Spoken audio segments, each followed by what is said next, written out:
Avropanın İslam WF hava qatarının mərkəzinin model proqramlarının son təhlillərinə əsasən xüsusilə troposferin orta qatlarındakı siklon və antisiklonların gedişi isə onu göstərir ki, xüsusilə də aprel ayının sonlarında da Qafqazın şimalında, Qafqazın cənubi Azərbaycan arasında hava şəraitinin tez-tez kəskin dəyişilməsi üçün münbir sinoptik şəraitin yaranması gözlənilir. Çünki Rusiyanın qərbində orta troposfer atmosfer təsirində azalma nəticəsində tez-tez ekstratropik tipli subtropik siklonların ərazidə aktiv olması gözlənir. Azərbaycan ərazisi isə siklon sisteminin, yəni bu ekstratropik siklon sisteminin sağ qolunun təsiri altında olacaq. Bu da deməkdir ki, Azərbaycan ərazisində həm isti hava dalğalarının təsirləri gözlənilir, həm də soyuq hava dalğalarının təsirləri gözlənilir. Belə proseslər daha çox ciddi topa yağış buludlarının və laylı yağış buludlarının intensiv inkişafı ilə müşahidə olunur. Çünki isti dalğalarla soyuq dalğaların toqquşduğu ərazilərdə ən təhlükəli deyilə biləcək bir təsir edici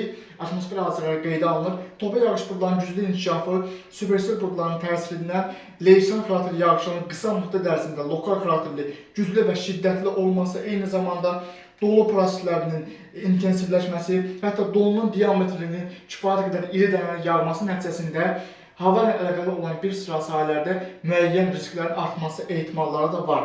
Ümumilikdə, aprel ayının sonlarına qədər Rusiyanın qərbindəki ekstratropik siklon sisteminin aktiv olması gözlənilir.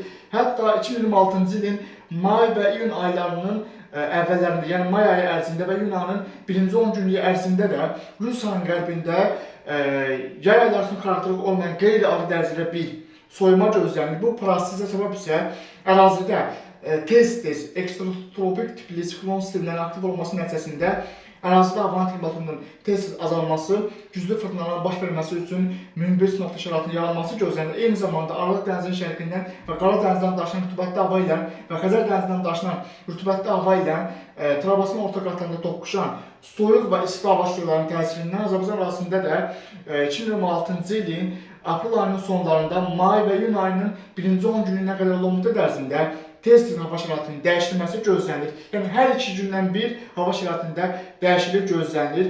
Bunun üçün də xüsusilə də 2026-cı ilin yaz-yay kursulluq dövründə tez-tez hava xəbərlərini izləmək lazımdır. Çünki bu tip proseslər aldarıcı olur. Ola bilsin ki, bir gün, 2 gün günəşli isti hava şəraiti ola bilər və bu da insanlara arxayın edə bilər. Lakin qısa müddət ərzində hava şəraitinin anidən kəskin dəyişilməsi müşahidə edilə bilər. Hətta bu tip proseslər o qədər ani şəkildə baş verir ki, qlobal modellər bu siqnalları zəif göstərir və yaxud da heç göstərmir. Nəticədə